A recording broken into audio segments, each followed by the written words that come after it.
Assalamualaikum warahmatullahi wabarakatuh. Kami dari kelompok 9 akan mempresentasikan hasil eh, laporan presentasi kita pada hari ini yang berjudul Jaringan Komunikasi.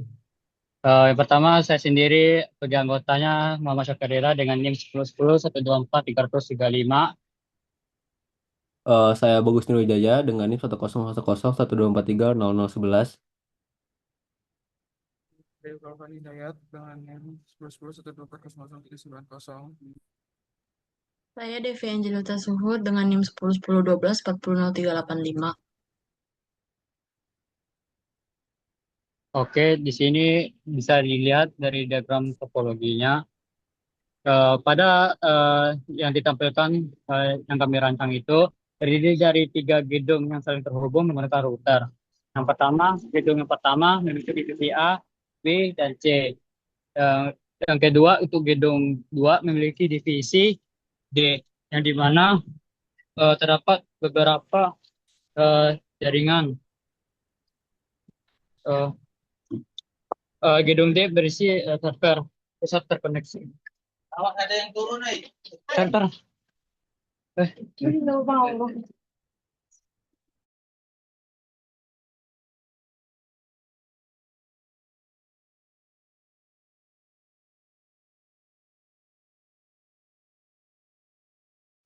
Nah, ini bisa dilihat di gambar jaringannya ada di atas sini yang paling atas itu ada sumber internet.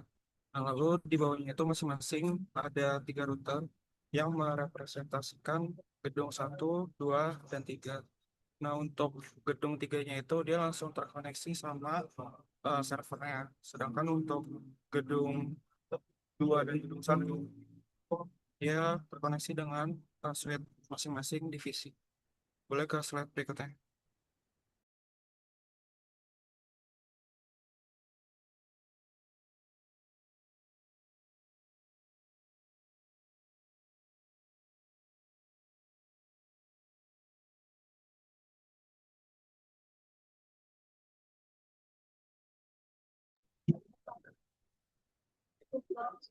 Untuk tabel VLSM-nya eh, menggunakan alat IP menjadi lebih efisien.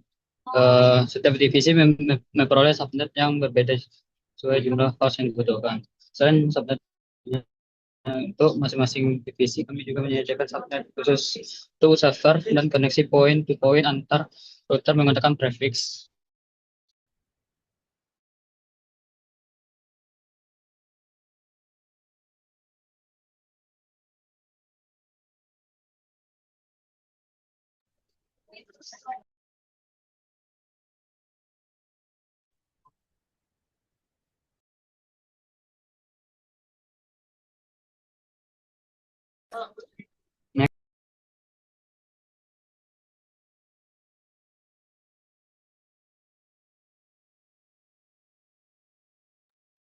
Nah, untuk konfigurasinya, di sini router di gedung satu, 2, dan 3 itu dia menggunakan ARIP V2 untuk nantinya itu misalkan si divisi A itu mau komunikasi sama divisi B atau divisi A misalkan mau berkomunikasi sama divisi D itu nanti bakalan melalui router.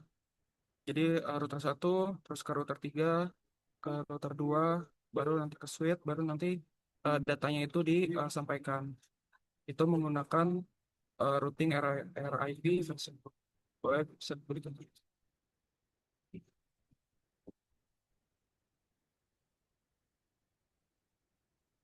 Nah, untuk hasil screenshot pengujiannya itu kami melampirkan beberapa slide dan cukup banyak juga.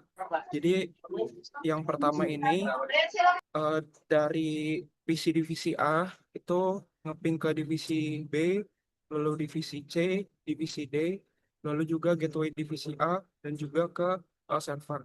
Nah, bisa dilihat untuk hasil semuanya ini itu cukup baik juga karena nggak ada yang request timeout. Jadi semua hasil ping itu tersampaikan. Boleh ke slide berikutnya. untuk yang kedua ini itu ngeping dari salah satu PC di divisi B ke divisi A, lalu ke divisi C, divisi D, lalu ke gateway divisi B, dan juga ke server. Nah, untuk hasilnya ini juga sama, semuanya berhasil, nggak ada yang fail. Boleh ke slide berikutnya. Nah, untuk yang ketiga itu ping dari salah satu PC divisi C ke PC divisi A, PC divisi B, PC divisi C, lalu ke gateway divisi C, dan juga ke server. Untuk hasil pingnya juga semuanya itu berhasil. Jadi yang satu itu cuma ada ke divisi A itu mengalami RTO satu kali. Nah, untuk sisanya itu berhasil. Boleh ke slide berikutnya. Nah, untuk yang ini juga sama. Ini dari divisi D ke divisi A, B, dan juga C, lalu ke gateway divisi D, juga ke server.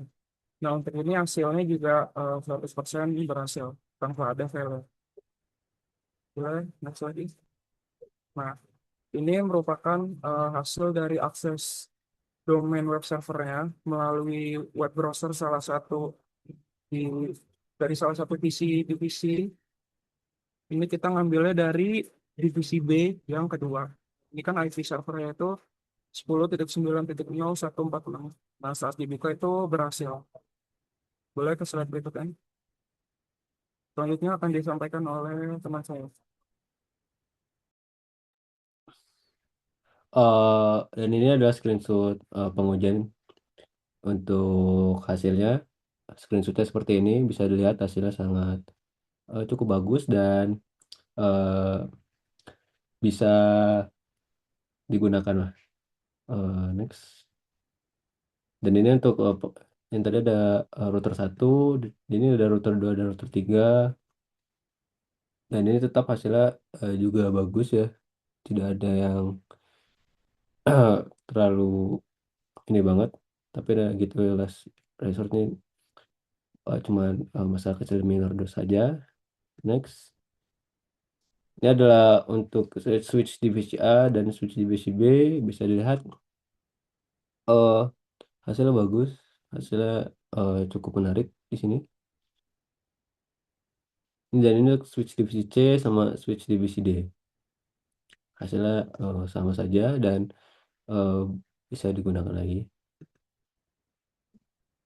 Dan ini screenshot pengujiannya.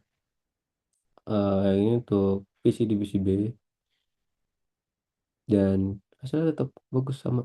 Dan ini bisa digunakan. Selanjutnya akan dijelaskan oleh teman saya.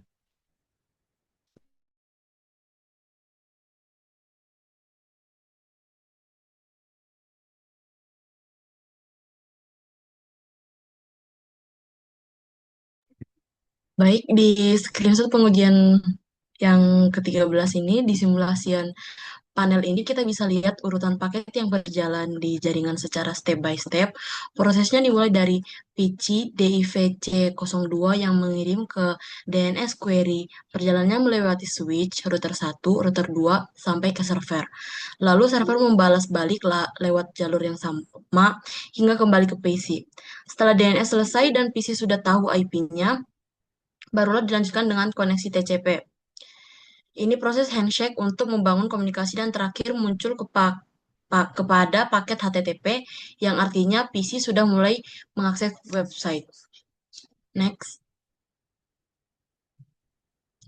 Nah, ini tuh tampilan simulasi lengkap di Cisco Packet Tracker menunjukkan proses komunikasi dari PC di AVC02 yang melewati switch, router, hingga server dengan urutan protokol DNS, TCP, sama HTTP. Untuk next. Untuk gambar yang kedua, itu tuh terlihat detail header UDP di mana paket DNS dikirim dari port 53 milik server menuju port 1025 di PC di AV C02. Dan untuk foto yang terakhir itu tuh detail TCP di router 1 menunjukkan paket dari IP 10.9067 menuju 10.90.146 melalui port 80 yang merupakan proses awal koneksi HTTP. Next. Dan untuk kesimpulan dari tugas besar kami, yaitu pada tugas besar ini telah berhasil dirancang dan disimulasikan jaringan komputer menggunakan Cisco Packet Tracker dengan menerapkan VLSM untuk pembagian alamat IP yang efisiensi serta routing RIP RIPv2 agar seluruh subnet dapat saling berkomunikasi. Hasil pengujian menunjukkan bahwa setiap perangkat mampu melakukan ping, mengakses server atau web, melakukan DNS atau relation, serta pertukaran data berjalan dengan baik. Hal ini membuktikan bahwa topologi atau konfigurasi IP, routing, dan konektivitas jaringan telah berhasil diimplementasikan sesuai dengan kebutuhan. Terima kasih. Saya kembalikan. Oke, mungkin sekian dari kelompok kami. Kurang lebihnya mohon maaf. Assalamualaikum warahmatullahi wabarakatuh. Terima kasih. Terima kasih.